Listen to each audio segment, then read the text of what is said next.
here, and today I wanted to share with you 3 considerations when training with prolapse or a diastasis. So both of those conditions are different, but the same in regards to pressure and force. Now, as Sarah Duval has said once, the pressure will go through the path of the least resistance. So what will happen is, if the resistance is not very much here and the resistance is not very much down here, so here for a diastasis and here for a prolapse, if the pressure is not evenly distributed through the body, the pressure will go at that weakest point, which is what we don't want, because we don't want these conditions to get worse. So when you are doing your training, point number 1, the position that you're doing the training in, are you able to achieve the 360 breathing? Are you able to evenly distribute that pressure? Are you able to evenly distribute the pressure and get it out where you want it to get out, which is through the exercise and not through the weakest point? So for example, if doing you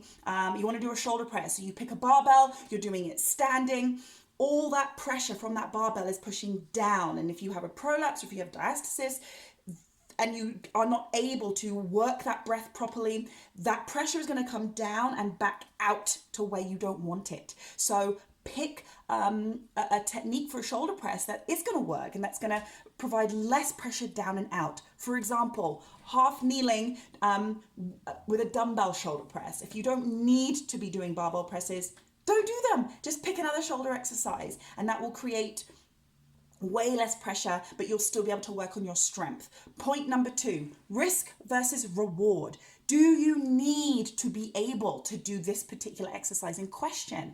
Is it going to be life-changing if you can do it? Do you have to be able to do it? Do you have to be able to do muscle-ups? Do you have to be able to do burpees? No, maybe not. So pick another exercise that's going to give you the same effect, whether it's getting that heart rate up. There's plenty of ways that you can do that without adding forceful pressure unnecessarily, without adding extra pressure to a diastasis or a prolapse.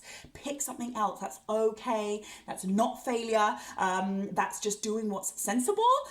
And what's not going to cause more harm than good. So risk versus reward. Is it really going to pay off? If not, pick something else. Point number 3, duration. So you'll see workouts posted all the time with do this amount of reps, do this amount of sets. And I'm talking just about your generic Instagram or Facebook workouts that you see without being guided individually and specifically by a coach. Start slow.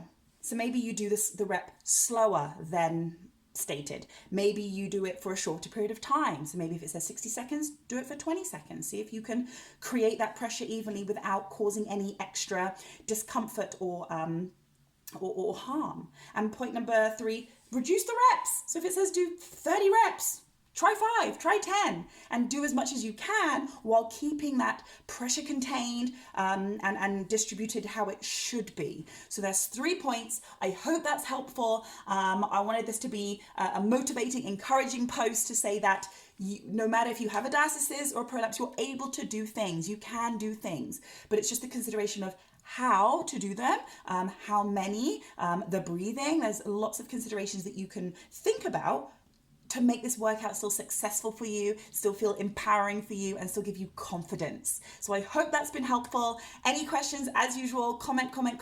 I love your feedback. But yeah, I'll see you next time. Thanks for tuning in.